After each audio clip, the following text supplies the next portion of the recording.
नमस्कार, मैं प्रोफेसर सतीश चंद्र झा अपने चैनल में आपका पुनः स्वागत करते हैं। जीवन कभी समतल रास्ते से गुजरती है तो कभी संकीर्ण पथ से भी उसे गुजरना पड़ता है। और यदि जीवन में संघर्ष न हो, जीवन में यदि नयापन न आवे, तो फिर जीवन जीने में आनंद कहाँ आता है। परंतु बहुत सारे लोगों से मुझे बातें होती है, जिंदगी में कभी भी यदि किसी प्रकार की समस्याएं आती है तो वह बहुत जल्द अपना धैर्य खो देते हैं और निराशाओं से घिर जाते हैं। परंतु यह बातें अच्छी नहीं है। आपको हमेशा पॉजिटिव रहना होगा। यह ग्रहों के प्रभाव से जीवन में उत्थान और पतन चलते रहते हैं। आज मैं कर्क राशि के संबंध में कुछ बातों को लेकर आपके समक्ष उपस्थित हुआ हूं। भावना प्रधान कर्क राशि चंद्रमा ग्रह से प्रभावित होते हैं और 9 ग्रहों में एकमात्र चंद्रमा ही ऐसे ग्रह हैं जो 2.25 दिन में एक राशि से दूसरे राशि में परिवर्तन कर जाते हैं। अतः चंद्रमा से प्रभावित व्यक्ति, चंद्रमा प्रधान व्यक्ति अतिशीघ्र जीवन में घबरा जाते हैं। उनमें हमेशा ही एक चंचलता देखी जा सकती है। धैर्य की उनमें थोड़ी सी कमियां देखी जाती है। पानी से उनको लगाव होता है। यात्राएं खूब करते हैं। परिवर्तनशीलता उनके जीवन को एक गति प्रदान करती है। परंतु जरा सी भी कोई बातें उनको अच्छा नहीं लगा तो फिर दिल में गहराइयों में उतर जाती है। अतः आपके लिए आवश्यक होता है कि आप जीवन में धैर्य को रखें, क्योंकि परिवर्तनशीलता तो प्रकृति का नियम होता है। अब यूं तो संपूर्ण विश्व में यूरोपीय सभ्यता के वर्चस्व के कारण 1 जनवरी को नए वर्ष का शुभारंभ माना जाता है और भारत भी इससे छूता नहीं है। परंतु हिंदू सभ्यता एवं संस्कृति को मानने वाले व्यक्ति प्रति वर्ष चैत्र माह के शुक्ल पक्ष की प्रतिपदा तिथि को नववर्ष का प्रारंभ मानते हैं। अतः हिंदू धर्म के अनुयायी चैत्र शुक्ल प्रतिपदा से नव संवत्सर अर्थात नए वर्ष का प्रारंभ मानते हैं, जो इस वर्ष 13 अप्रैल 2021 से आरंभ होकर 1 अप्रैल 2022 तक रहने वाला है। अब इस नव वर्ष के आईने में ग्रहों के प्रतिबिंब को देखने से यह ज्ञात होता है कि कर्क राशि आपके स्वामी चंद्रमा बनते हैं, जो वर्ष के आरंभ में कर्म क्षेत्र में शुक्र के साथ विराजमान है। इससे यह ज्ञात होता है कि इस पूरे वर्ष कर्म क्षेत्र में आपकी निश्चित रूप से उन्नति होंगे, क्योंकि चंद्रमा एवं शुक्र अत्यंत ही शुभ ग्रह माने जाते हैं और वह कर्म क्षेत्र में बैठकर आपको खूब उन्नति देंगे। पद प्रतिष्ठा, मान सम्मान सभी आपको प्राप्त होंगे। धन स्थान का प्रश्न है तो धन स्थान के स्वामी सूर्य देव बनते हैं, जो वर्ष के प्रारंभ में बुध के साथ आपके भाग्य स्थान में संचरण कर रहे हैं। अतः इस वर्ष यह कहा जा सकता है कि आपको अचल संपत्ति का भी लाभ मिलेगा। यात्राओं का योग बनेगा।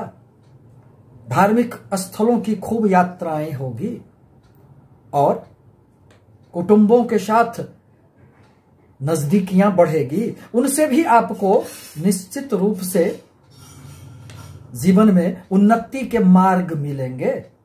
आपकी वाणी में थोड़ी सी दृढ़ता देखी जा सकती है होगी। आपके चतुर्थ स्थान के स्वामी शुक्र देव बनते हैं। अतः जीवन में कर्क राशि के व्यक्तियों को कभी भी सुख के साधनों की कभी कमी नहीं होती है, क्योंकि सुख के भौतिक सुखों के गुरु तो शुक्रदेव बनते हैं।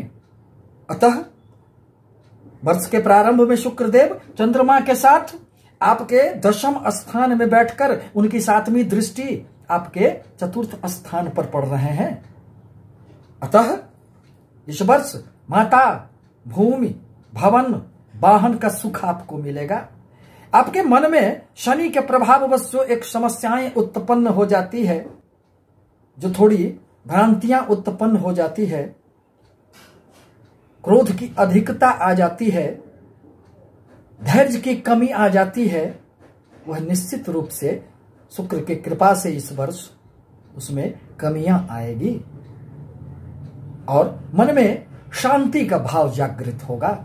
अब जहां तक आपके पंचम विद्या बुद्धि संतान भाव का प्रश्न है, तो उसके स्वामी मंगल बनते हैं और मंगल वर्ष के प्रारंभ में राहु के साथ अंगारक योग बनाकर एकादश लाभ भाव में बैठे हुए हैं, जहां से उनकी दृष्टि अपने भाव पर पंचम भाव पर पड़ रही है।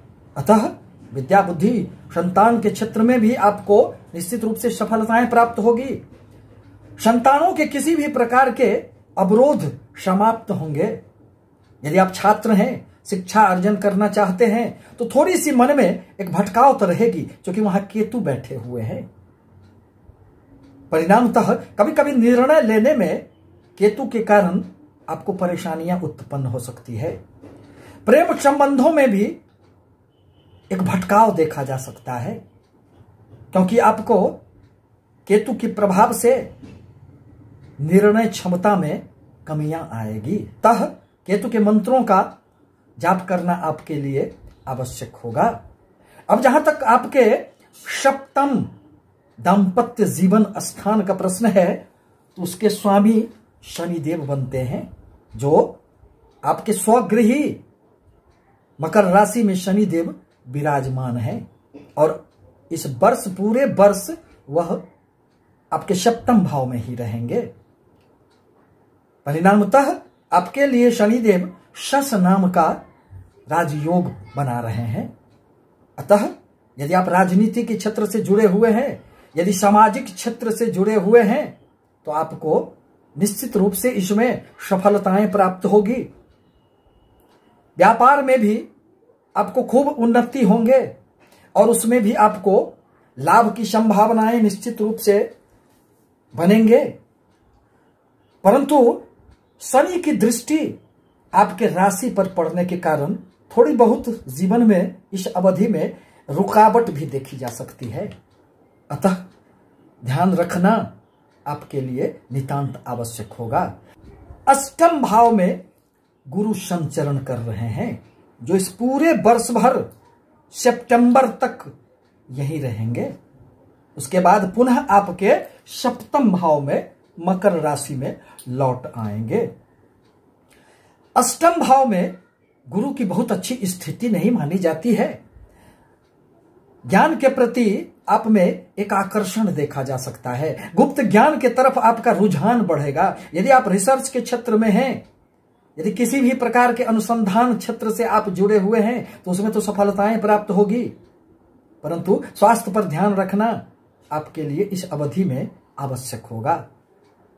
परंतु देवगुरु की 7वीं दृष्टि आपके धन भाव पर पड़ने के कारण धन में निश्चित रूप से वृद्धि होंगे, बैंक बैलेंस में वृद्धि होंगे, अचल संपत्ति का लाभ मिलेगा एवं अपने वाणी के द्वारा इस वर्ष आप निश्चित रूप से सफलता प्राप्त करेंगे। देवगुरु की 9वीं दृष्टि आपके सुख स्थान पर पड़ने जा रहे हैं। अतः शनि के प्रभाव से यदि कभी कोई समस्याएं उत्पन्न भी होगी, तो देवगुरु के कृपा से निश्चित रूप से आपके सुख में कोई बाधा उत्पन्न नहीं होंगे, क्योंकि देवगुरु के दृष्टि में अमृत का वास माना गया है। अब जहां तक आपके भाग्य स्थान का प्रश्न है, तो आपके भाग्य स्थान के स्वामी देवगुरु बृहस्पति बनते हैं, जो आपके अष्टम में विद्यमान हैं। अतः कभी कभी आपके बनते हुए कार्यों में रुकावट देखी जा सकती है, कार्य में अवरोध पैदा हो सकता है, क्योंकि अपने स्थान से द्वादश में बैठना भाग्य स्थान से अष्टम स्थान द्वादश स्थान माना जाता है। अतः इस अवधि में भाग्य का आपको भरपूर साथ नहीं मिलेगा। अब जहां तक कर्म क्षेत्र का प्रश्न है, तो आपके कर्म क्षेत्र के स्वामी मंगल देव बनते हैं, जो वर्ष के प्रारंभ में आपके लाभ भाव में बैठे हुए हैं। अतः यह कहा जा सकता है कि पूरे वर्ष भर आपको अपने कर्म के क्षेत्र में खूब उन्नति होंगे, लाभ की संभावनाएं बनेंगी। आपके अनेक स्रोतों से इस अवधि में, इस वर्ष आपको लाभ प्राप्त होंगे। जहां से किसी प्रकार की कोई उम्मीद नहीं थी, वहां से भी आपको निश्चित रूप से लाभ प्राप्त होंगे। मन में यदि किसी भी प्रकार की कोई इच्छाएं थी, तो वह भी आप इस वर्ष अपने कर्म के बदौलत उसे प्राप्त कर लेंगे। अब लाभ भाव में राहु के साथ मंगल बैठकर अंगारक योग का निर्माण कर रहे हैं। अतः आवश्यक है कि इस पूरे वर्ष आप अपने क्रोध पर थोड़ा सा नियंत्रण रखें। बड़े भाई बहनों के साथ निकटता लाने का प्रयास करें। लाभ स्थान में राहुदेव पूरे वर्ष भर विद्यमान रहेंगे और कभी भी लाभ भाव में यदि कोई भी पापी ग्रह बैठते हैं तो अनेक स्रोतों से लाभ देने का कार्य करते हैं। और राहुदेव साधन एवं साध्य की महत्ता को नहीं समझते हैं, अर्थात यह धन देने में आपको इस पूरे वर्ष शुभ अशुभ का ध्यान नहीं रखेंगे, किसी भी प्रकार लाभ देने का कार्य करेंगे। आपके मन में जो किसी भी प्रकार की इच्छाएं होगी,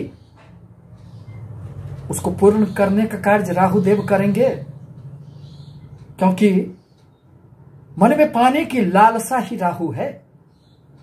त्याग की भावना तो केतु के अंदर होता है, परंतु जो आपका नहीं है वह भी पाने की इच्छा, वह भी प्राप्त करने की लालसा, भौतिक सुखों की प्राप्ति की लालसा, यही तो राहु का प्रवृत्ति है। और वह आपके लाभ भाव में बैठकर इस पूरे वर्ष आपको खूब धन देने का प्रयास करेंगे कि इस नए वर्ष में 13 अप्रैल 2021 से 1 अप्रैल 2022 तक का जो अवधि है, वह आपके लिए अनेक प्रकार के शुभ प्रभाव लेकर आएंगे।